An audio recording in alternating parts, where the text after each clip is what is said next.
সুপ্রিয় দর্শক, প্রতিদিন পত্রিকার পাতা খুললেই আমরা অসংখ্য বেদনার খবর, কষ্টের খবর, দুঃখের খবর পড়তে শুরু করি। এই কষ্ট বেদনার খবর পড়তে পড়তে আমাদের মনোজগতে বেদনার সৃষ্টি হয়েছে, কষ্টের সৃষ্টি হয়েছে। এখান থেকে মুক্তি পেতে আমাদের উন্নয়নের খবর জানা দরকার। এজন্য সুখের খবর, মঙ্গলের খবর, স্বপ্ন মাখা খবর জানতে উন্নয়নের পথে দেখার জন্য আপনাদের আমন্ত্রণ জানাচ্ছি।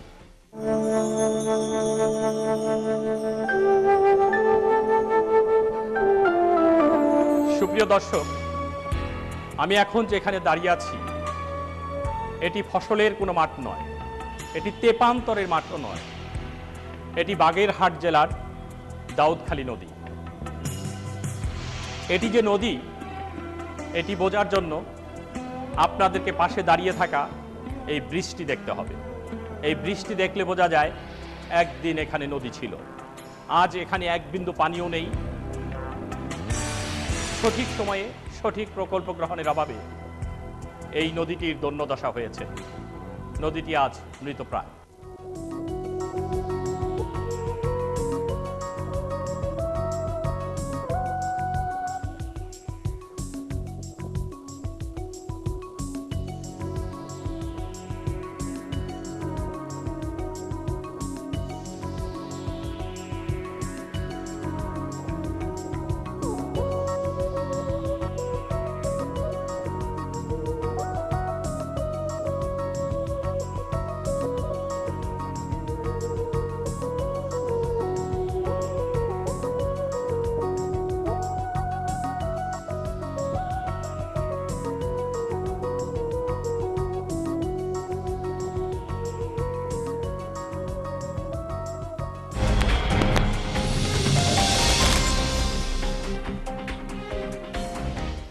সুপ্রিয় দর্শক, আমার পাশে পানির যে সামান্য নহর দেখতে পাচ্ছেন তাকে নর্দমার মতো দেখতে মনে হলেও আসলে তা কুমার নদী। প্রমত্তা কুমার নদী দিনের পর দিন পলি জমে আজ মরতে বসেছে।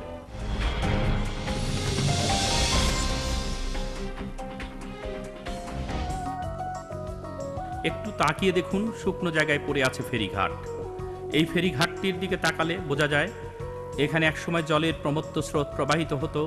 মাঝিরা ভাওয়াইয়া ভাটিয়ালি গানের সুর মূর্ছনায় আনন্দ চিত্তে এখান দিয়ে নৌকা চালাতেন।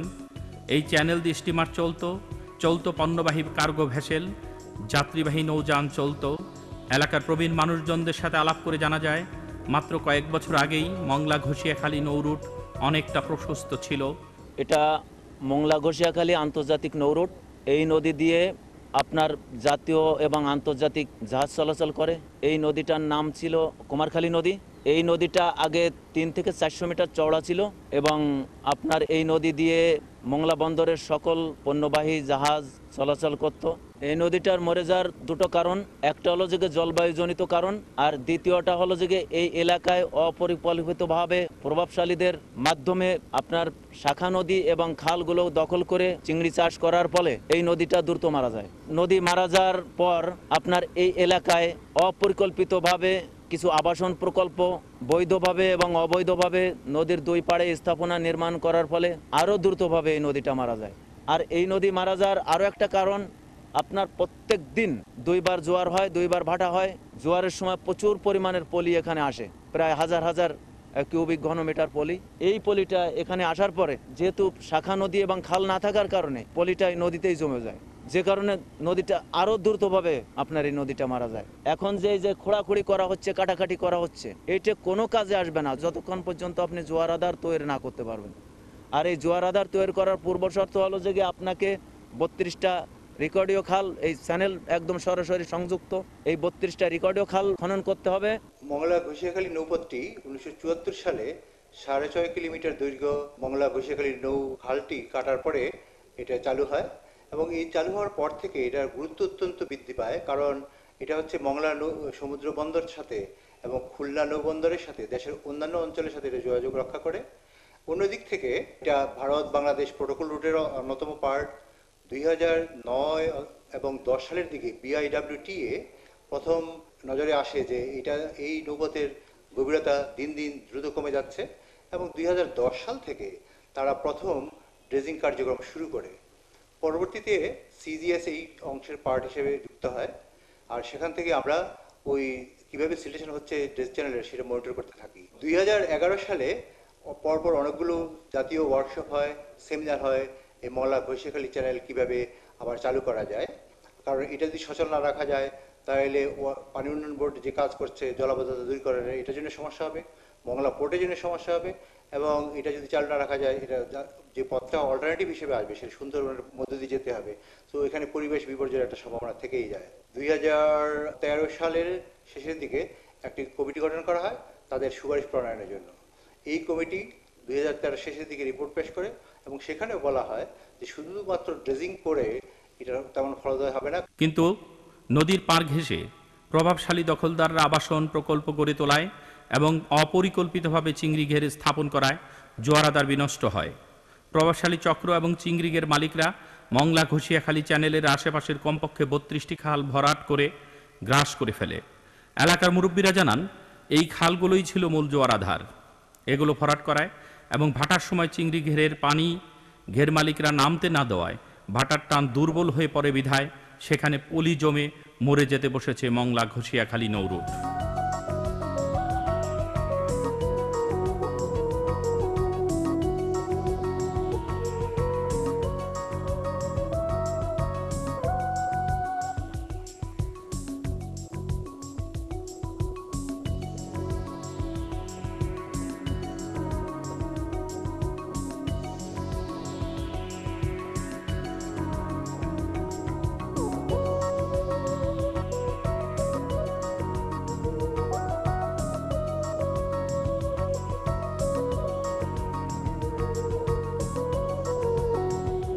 এই এলাকার চিংড়ি চাষকে পদ্ধতিকে চেঞ্জ করতে হবে, এবং আগামী 2-3 বছরের জন্য আপনার প্রয়োজনে আপনার প্রধানমন্ত্রী, মাননীয় প্রধানমন্ত্রী যে কথা বলেছেন যে চিংড়ি চাষ পদ্ধতি অফ করতে হবে কয়েকদিনের জন্য, সেটা আমরা সুপারিশ করব যে 3-4 বছর এই 32টি খাল সংলগ্ন যে চিংড়ি চাষ মৎস্য ঘের আছে সেইগুলো আপনার স্থগিত করে চাষ পদ্ধতিটা চেঞ্জ করতে হবে, এটা গবেষণার মাধ্যমে।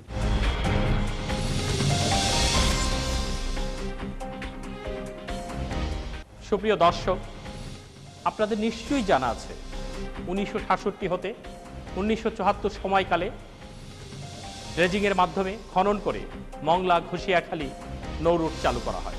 মংলা ঘষিয়াখালী মোরেলগঞ্জ নৌপথের মাঝামাঝি অবস্থানে পশুর নদী এবং বলেশ্বর নদীর উচ্চ জোয়ারের প্রভাবে টাইডাল মিটিং পয়েন্ট স্থাপিত হয়ে উক্ত স্থানে পলি পতিত হতে থাকে। নদীর মরফোলজিক্যাল পরিবর্তনের ফলে ক্রমশ বর্ণিত নৌপথটি পলিতে ভরাট হয়ে 2010 সালের দিকে নৌযান চলাচলের অনুপযোগী হয়ে যায়। 2010 সালের এপ্রিল মাস হতে বিকল্প নৌপথ জয়মণি, শ্যালা, মৃগমারি, সুদমলি, বগি, সুন্দরবনের মধ্য দিয়ে চালু করা হয়। আপনাদের নিশ্চয়ই মনে আছে 9 ডিসেম্বর 2014 তারিখ বিকল্প নৌপথের শ্যালা নদীতে 3.5 লক্ষ লিটার ফার্নেস অয়েল নিয়ে একটা নৌযান আরেকটি নৌযানের সাথে ধাক্কা খেয়ে ফেটে যায় এবং ফার্নেস অয়েল নদীতে ছড়িয়ে পড়ে।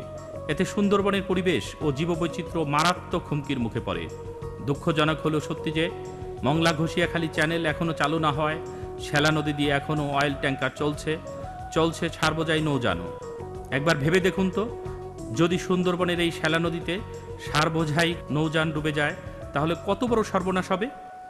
আমরা কি সেই ক্ষতি পোষাতে পারবো?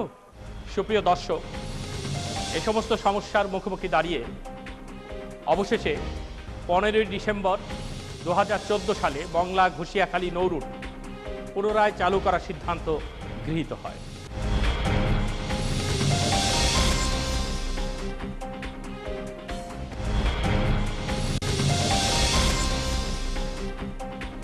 গৃহীত সিদ্ধান্তের আলোকে মংলা ঘষিয়াখালী নৌরুট চালু করতে বাংলাদেশ অভ্যন্তরীণ নৌ পরিবহন কর্তৃপক্ষ BIWT এর নেতৃত্বে নৌরুট খনন শুরু হয়েছে।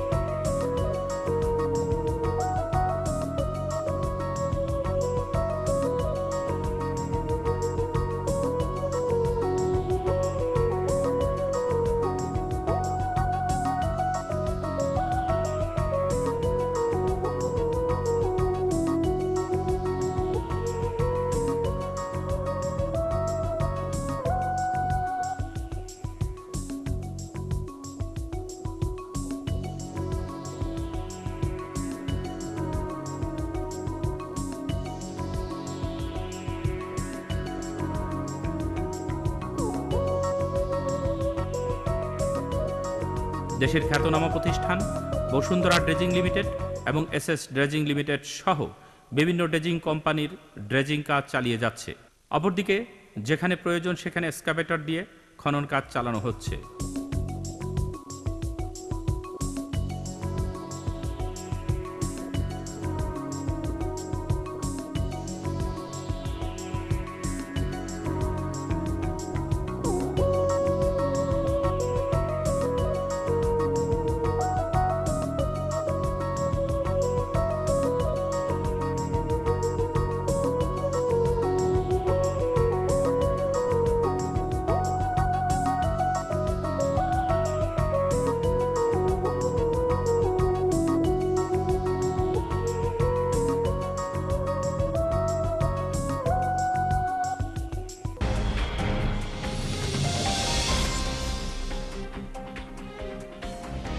ইতিমধ্যেই মংলার বগুড়া খাল এবং কুমার নদীর অনেকটা অংশ খনন করা হয়েছে এবং বিস্ময়কর হলেও সত্যি যে সেখানে পানি বৃদ্ধি পেয়েছে। এভাবে 22 কিলোমিটার দীর্ঘ অংশে খনন সম্পন্ন হলে মংলা ঘষিয়াখালী নৌরুট বর্ধিত কলেবরে চালু হবে, যা দেশের আর্থসামাজিক উন্নয়নে ব্যাপক ভূমিকা রাখবে।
সুন্দরবন বন্দর রক্ষার্থে এই চ্যানেলটি অত্যন্ত গুরুত্বপূর্ণ, যেটা এখান থেকে 4 বছর আগেও সচল ছিল এবং এখানে ভারী নৌযান চলাচল করত।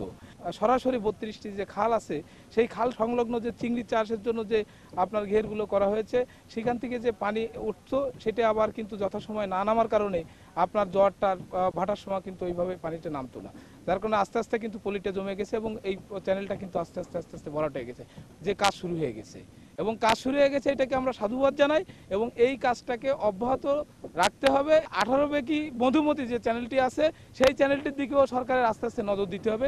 তার কারণ কিন্তু 100 বছরের পুরনো চ্যানেল কিন্তু মূলত ওইটা 18 বেকি মধুমতি ওই চ্যানেলকে যদি আপনার এটার সঙ্গে সঙ্গে মাথায় নিয়ে আপনার ওটা গুরুত্বের সাথে আবার খনন করা শুরু হয়, তাহলে কিন্তু আপনার চাপটা অনেক কম আসবে এবং দুই দিকেই কিন্তু আপনার স্বাভাবিক প্রবাহটা আপনার ঠিক থাকবে।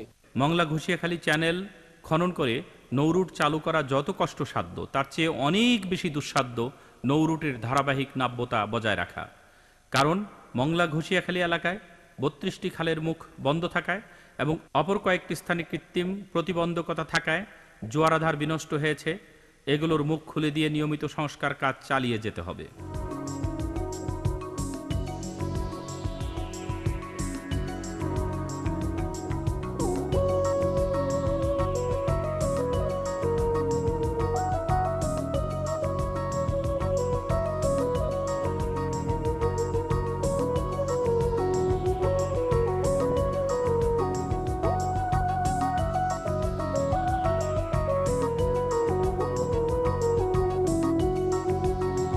মংলা ঘষিয়াখালী এলাকার নদী পাড়ের মানুষজন মনে করেন, এই নদীকে সচল রাখতে হলে সবচেয়ে বেশি দরকার হচ্ছে দাউদখালী নদী খনন এবং ওই কয়লার বাঁধটাকে টোটালি উঠায় দিতে হবে। এই বাঁধটা যদি আপনার উঠায় দিতে পারে তাহলে এই নদী সচল হবে। এই নদীর শাখা নদী হচ্ছে দাউদখালী, এইটাকে খনন করে এইটাকে বাঁধ কাটিয়ে দিতে হবে। যত সময় পর্যন্ত এইটা আমরা না করতে পারবো বা সরকারি পর্যায়ে না করতে পারবে, ততদিন এই নদীর নাব্যতা কোনো দিন ঠিক থাকবে না।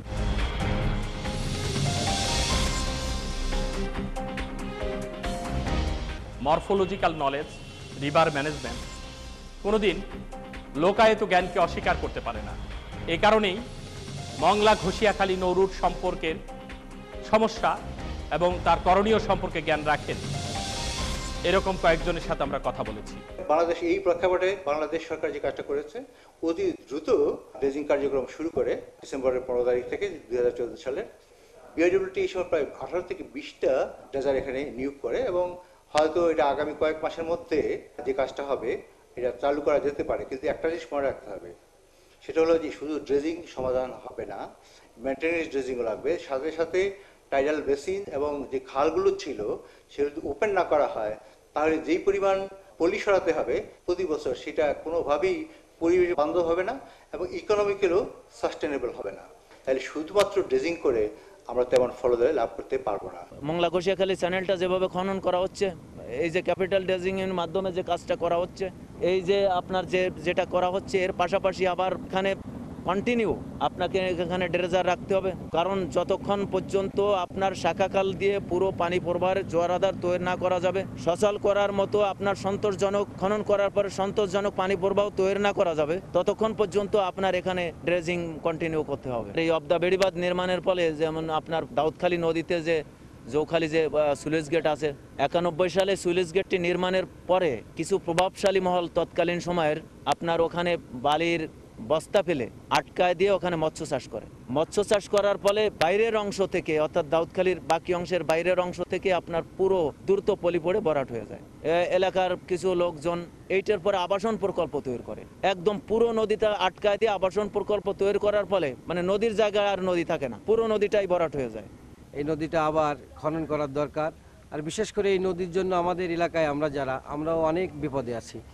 নদীতে আগের মতন সে পানি হয় না। এই জন্য নদীটা সরকার যে উদ্যোগ নিয়েছে আমার মনে হয় সুন্দর একটা উদ্যোগ নিয়েছে। নদী যদি সে আগের নাব্যতায় ফিরে পায় তো এখান থেকে সেই জাহাজ, সেই নৌজাহান আগের মতন চলাচল করবে।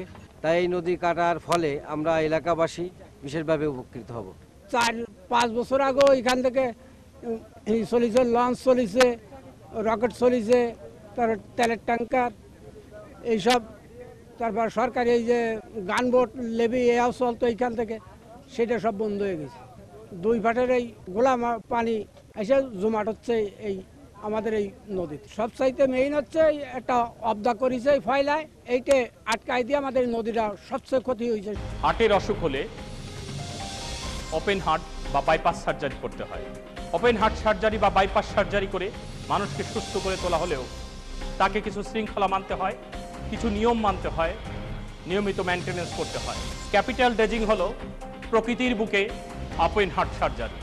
এই ওপেন হার্ট সার্জারি করলেও মংলা ঘষিয়াখালী নৌরুটকে চালু রাখতে হলে কিছু শৃঙ্খলা মানতে হবে, কিছু নিয়ম মানতে হবে, নিয়মিত মেনটেনেন্স ড্রেজিং করতে হবে।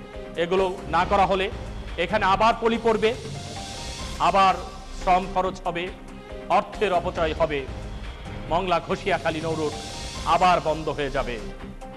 আমরা সেই দুঃস্বপ্ন দেখতে চাই না, আমরা সুখ স্বপ্নে বিভোর থাকতে চাই। এখানে মাঝিরা ভাওয়াইয়া, ভাটিয়ালি, মারফতি, রামপ্রসাদী কীর্তন গাইতে গাইতে বদর বদর করে নৌকা চালাক।